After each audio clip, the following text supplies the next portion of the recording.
പ്രിയമുള്ളവരെ, ഇന്ന് രണ്ട് ചെറിയ ഉൽപ്പന്നങ്ങളാണ് നിങ്ങളുടെ മുമ്പിൽ അവതരിപ്പിക്കുന്നത്.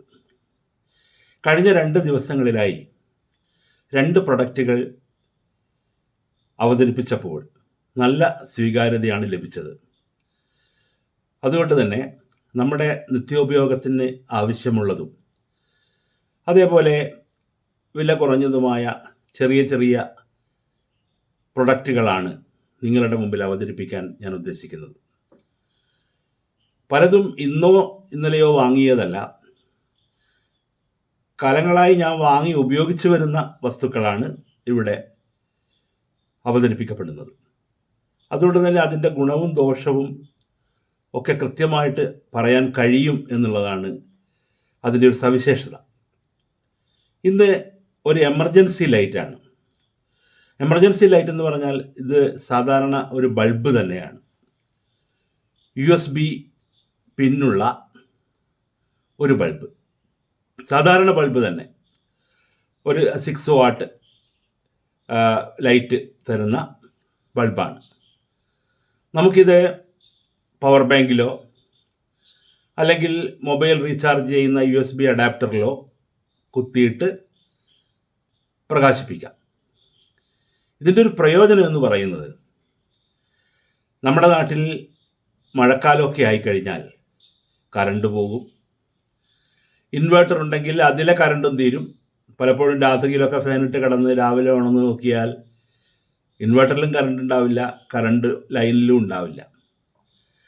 അങ്ങനെ വരുമ്പോൾ അടുക്കളയിലും കുട്ടികൾക്ക് പഠനമുറിയിലും അതുപോലെയുള്ള സാഹചര്യങ്ങളിലൊക്കെ ഉപകരിക്കുന്ന ഒരു ബൾബാണിത്. അപ്പോൾ നിങ്ങൾ ചോദിക്കും, നമുക്ക് സാധാരണ എമർജൻസി ലൈറ്റ് വാങ്ങിയാൽ പോരെ എന്ന്.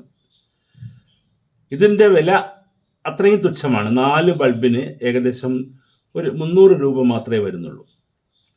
ഒരു ബൾബ് വാങ്ങുമ്പോൾ ഒരു 200 രൂപയുടെ അടുത്ത് വരും. അപ്പോൾ 4 ബൾബുകൾ വാങ്ങുന്നതായിരിക്കും നല്ലത്. ഒന്ന് കുട്ടികളുടെ പഠനമുറിയിലും, ഒന്ന് നമ്മുടെ റിസപ്ഷൻ ഏരിയയിലും, ഒന്ന് അടുക്കളയിലും തൂക്കിയിട്ടാൽ നമുക്കവിടെ പവർ ബാങ്ക് വെച്ച് ഇത് പ്രകാശിപ്പിക്കാം. ഇന്നിപ്പോൾ മിക്ക വീടുകളിലും പവർ ബാങ്ക് ഉണ്ട്, നിർബന്ധമാണ് പവർ ബാങ്ക് എന്ന് പറയുന്നത്. അപ്പോൾ ആ പവർ ബാങ്കിൽ ചാർജും നമ്മൾ കരുതിയിരിക്കണം. ഇൻവെർട്ടർ തീർന്നാൽ പവർ ബാങ്ക് ഉപയോഗിക്കാൻ പാകത്തിൽ നമ്മളെപ്പോഴും ചാർജ് ചെയ്ത് വെച്ചിരിക്കണം. അപ്പോൾ പവർ ബാങ്കിൽ മാത്രമല്ല ഇപ്പോൾ USB പവർ സപ്ലൈ ഉള്ളത്.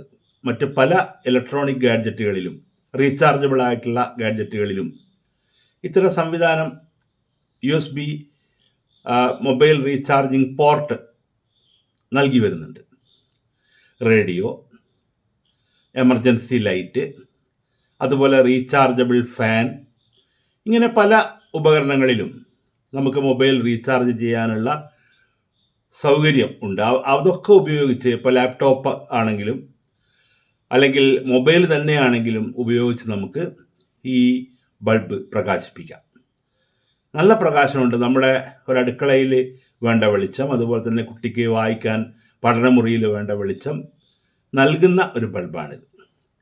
ഇത് ഞാൻ കുറച്ച് കാലമായിട്ട് ഉപയോഗിക്കുന്നതാണ്. അതുകൊണ്ട് തന്നെ ഇത് അൺപാക്ക് ചെയ്യുന്നതിൻ്റെ വീഡിയോ ഒന്നും എടുക്കാനില്ല. ഇതാണ് ബൾബ് എന്ന് പറയുന്നത്. ഇതാണ് അതിൻ്റെ USB കേബിൾ. ഇത് നമുക്കിവിടെ ഒരു ഹുക്കുണ്ട്. ഈ ഹുക്കിൽ നമുക്ക് ആണിയിലോ അല്ലെങ്കിൽ മറ്റേതെങ്കിലും സൗകര്യത്തിൽ ഇങ്ങനെ തൂക്കിയിടാവുന്നതാണ്. ഈ വയറിന് ഏകദേശം 2.5 അടി നീളമുണ്ട്. നല്ല ക്വാളിറ്റിയുള്ള വയറാണ്.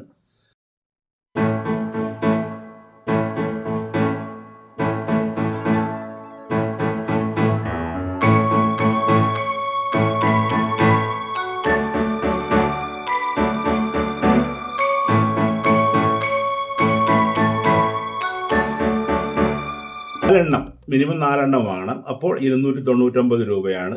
അപ്പോൾ 75 രൂപ മാത്രമേ ഒന്നിന് വരുന്നുള്ളൂ.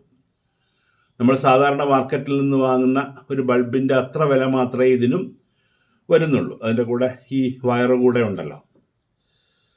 അപ്പോൾ വളരെ ഉപകാരപ്രദമായിട്ടുള്ള ഒരു ബൾബാണിത്.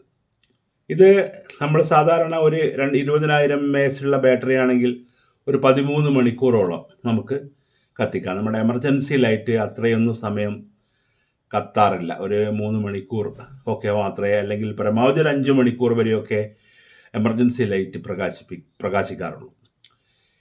ഇത് ചില പവർ ബാങ്കുകളിൽ, സ്വിച്ചുള്ള പവർ ബാങ്കുകളിൽ ഇത് നമ്മൾ കുത്തിയതിന് ശേഷം ആ സ്വിച്ച് ഒന്ന് പ്രസ് ചെയ്ത് കൊടുക്കണം ഓണാവാൻ.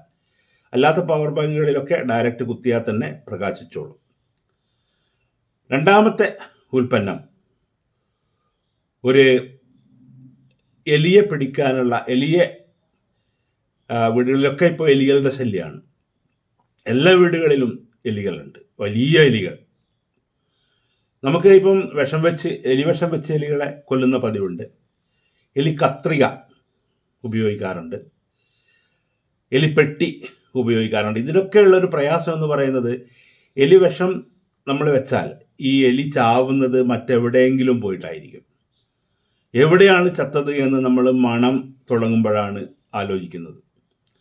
അപ്പോൾ വലിയ മണം എല്ലായിടത്തും പടർന്നു പിടിക്കുമ്പോൾ നമ്മൾ അന്വേഷിക്കും എവിടെയാണ്. ചിലപ്പോൾ തട്ടിൻ്റെ മുകളിലൊക്കെ ആണെങ്കിൽ ഈ എലിയെ കണ്ടുപിടിക്കാൻ തന്നെ പ്രയാസമാണ്. ഈ മണം നമ്മൾ കുറേ ദിവസം സഹിക്കേണ്ടി വരും.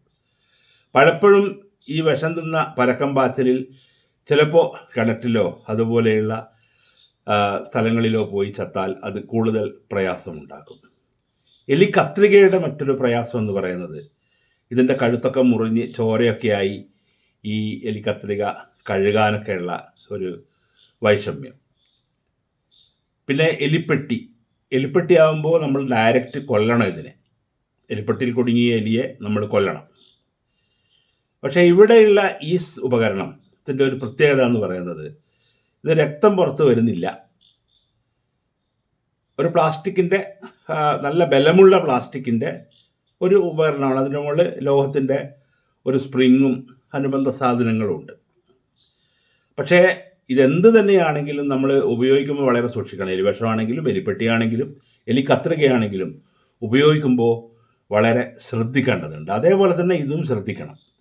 നമ്മളിതിൻ്റെ മുൻഭാഗത്ത് നമ്മളിത് ലോഡ് ചെയ്ത് കഴിഞ്ഞാൽ, എലിക്ക് തീറ്റ വെച്ച് ഇത് ലോഡ് ചെയ്ത് കഴിഞ്ഞാൽ നമ്മൾ ഇതിൻ്റെ മുൻഭാഗത്ത് കൈകൊണ്ട് പോവുകയോ കൈകൊണ്ട് തൊടുകയോ ചെയ്യരുത്. ചിലപ്പോൾ നമ്മുടെ വിരൽ തന്നെ തകർന്നു പോകും.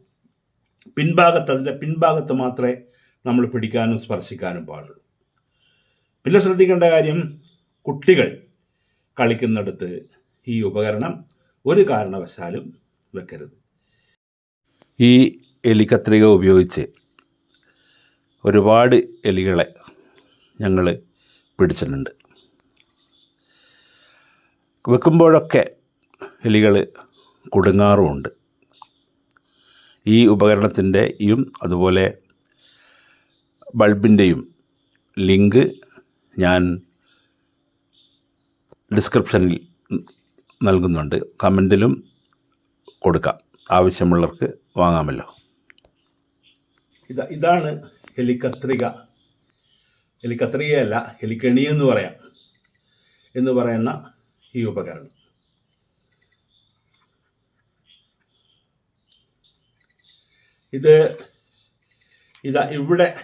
ഇവിടെയാണ് എലിത്തീറ്റ, കപ്പക്കിഴങ്ങ് അല്ലെങ്കിൽ മരക്കിഴങ്ങ് ഒക്കെ ചെറിയൊരു പീസ് വെച്ച് കൊടുത്ത് ഇത് പ്രസ് ചെയ്ത് വെക്കണം. അപ്പോൾ ഇതിവിടെ കുടുങ്ങി നിൽക്കും. അതിനുശേഷം ഈ ഭാഗം വലിച്ച് ഇങ്ങോട്ട് കൊണ്ടുവന്ന് ഇവിടെ ലോക്ക് ചെയ്യുകയാണ് വേണ്ടത്. ഇവിടെ ഇങ്ങനെ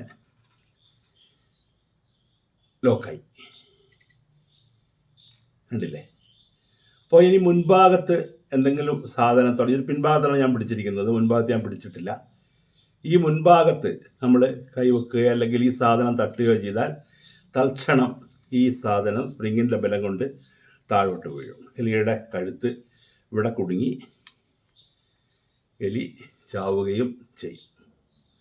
ഇതാണ് ഉപകരണം. ഇതിന് 450 രൂപയാണ് അന്ന് ഞാൻ വാങ്ങുമ്പോഴുണ്ടായിരുന്നത്. ഇപ്പോഴും അതേ വില തന്നെയാണ്, 450 രൂപ.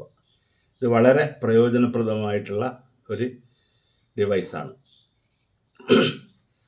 അപ്പോൾ ഞാനിത് വാങ്ങിയിരിക്കുന്നത് ഫ്ലിപ്കാർട്ടിൽ നിന്നാണ്. അപ്പോൾ ഫ്ലിപ്കാർട്ട് എനിക്ക് പ്രത്യേകിച്ച് പൈസയൊന്നും തരുന്നൊന്നുമില്ല. ഞാൻ ഇത് അവതരിപ്പിച്ചിരിക്കുന്നത് ആർക്കെങ്കിലും ഉപകാരത്തിനെത്തുന്നുണ്ടെങ്കിൽ ഉപകരിക്കട്ടെ എന്ന് കരുതിയാണ്. ഇന്ന് ഏറ്റവും വലിയ പ്രയാസം ഉണ്ടാക്കുന്ന കാര്യമാണ് എലി. നമ്മുടെ പല സാധനങ്ങളും നശിപ്പിക്കും. അതുപോലെ തന്നെ എലിപ്പനിയുടെ ഭീഷണിയുണ്ട്. ഇപ്പോൾ കഴിഞ്ഞ ദിവസം തന്നെ എൻ്റെ മകൻ്റെ ലാപ്ടോപ്പിൻ്റെ കേബിള് എലി മുറിച്ച് കളഞ്ഞു. അപ്പോൾ ഈ ഒരു വീട്ടിൽ മാത്രം എലികൾ നശിച്ചുകൊണ്ട് കാര്യമില്ല. തൽക്കാലം നമ്മുടെ വീട്ടിലുള്ള കുറച്ച് എലികളെ നമ്മൾ കൊന്നു എന്ന് കരുതി വീട്ടിൽ പൂർണ്ണമായിട്ടും എലികൾ ഇല്ലാതാവുന്നില്ല. തൊട്ടടുത്ത സ്ഥലങ്ങളിൽ നിന്നൊക്കെ എലികൾ വീണ്ടും വരും. അതുപോലെ തന്നെ കുഞ്ഞുങ്ങൾ പ്രസവിച്ച് കൂടുതൽ പെരുകിക്കൊണ്ടേയിരിക്കും. അപ്പോൾ അത് വീട്ടിലുള്ള പല സാധനങ്ങളും നശിപ്പിക്കും. നമ്മുടെ വയറുകൾ, അതുപോലെ തന്നെ പല പ്ലാസ്റ്റിക് ഉപകരണങ്ങൾ കരണ്ട് തിന്നും, വസ്ത്രം നശിപ്പിക്കും. അതുപോലെ തന്നെ നമ്മുടെ ധാന്യങ്ങൾ, അതുപോലെ സാധനങ്ങളൊക്കെ സൂക്ഷിച്ചിരിക്കുന്നിടത്തൊക്കെ വന്ന് അവിടെയൊക്കെ പ്രശ്നങ്ങളുണ്ടാക്കും. എലിക്കാഷ്ടം, അതുപോലെ തന്നെ എലിയുടെ മൂത്രമൊക്കെ അപകടകരമാണ്, എലിപ്പനിക്കൊക്കെ കാരണമാണ് എന്നൊക്കെ ഡോക്ടർമാരൊക്കെ ഇപ്പോൾ ആരോഗ്യ വകുപ്പൊക്കെ നമ്മളെപ്പോഴും ഓർമ്മിപ്പിക്കുന്നുണ്ട്. അപ്പോൾ എലി വലിയ ഭീഷണി തന്നെയാണ്. ഒരുപാട് പേരാണ് എലിപ്പനിയൊക്കെ ബാധിച്ച് ആശുപത്രികളിൽ പ്രവേശിപ്പിക്കപ്പെടുന്നത്, പലർക്കും അപകടങ്ങൾ സംഭവിക്കുന്നത്. അതുകൊണ്ട് തന്നെ നമ്മൾ ഇങ്ങനെയുള്ള വിഷയങ്ങളിൽ കുറച്ചുകൂടെ ജാഗ്രത പുലർത്തേണ്ടതുണ്ട്. എലികളെ കൊല്ലുകയല്ലാതെ മറ്റ് വഴികളൊന്നുമില്ല. ഇപ്പോൾ വിശ്വാസത്തിൻ്റെ പേരിലൊക്കെ എലികളെ കൊല്ലാൻ പാടില്ല എന്നൊക്കെ പറയുന്നവരുണ്ട്. പക്ഷേ നമ്മുടെ ജീവന്, അതുപോലെ തന്നെ നമ്മുടെ സ്വത്തിനും ഭീഷണിയാവുമ്പോൾ അങ്ങനെയുള്ള കാര്യങ്ങളൊക്കെ മാറ്റിവെക്കുകയാണ് ചെയ്യുന്നത്. അപ്പോൾ എലികളെ പൂർണ്ണമായിട്ടും നിർമ്മാർജ്ജനം ചെയ്യേണ്ടത് ആരോഗ്യമുള്ള ഒരു സമൂഹത്തിന് അത്യാവശ്യമാണ്. അതുകൊണ്ട് തന്നെ നമ്മൾ ഇത്തരം സൗകര്യങ്ങളൊക്കെ പ്രയോജനപ്പെടുത്തുകയും എലികളെ പൂർണ്ണമായി നശിപ്പിക്കുകയും ചെയ്യുക. ഈ 2 ഉൽപ്പന്നങ്ങളും നിങ്ങൾക്ക് ഇഷ്ടമായെന്ന് കരുതുന്നു. ഇഷ്ടമായവരും ഇഷ്ടമാകാത്തവരും ദയവ് ചെയ്ത് എൻ്റെ ചാനൽ സബ്സ്ക്രൈബ് ചെയ്യുക. ഈ വീഡിയോ മറ്റുള്ളവർക്ക് ഷെയർ ചെയ്യുക, ലൈക്ക് ചെയ്യുക, നിങ്ങളുടെ അഭിപ്രായങ്ങളും രേഖപ്പെടുത്തുക. എല്ലാവർക്കും ഒരിക്കൽ കൂടി നന്ദി.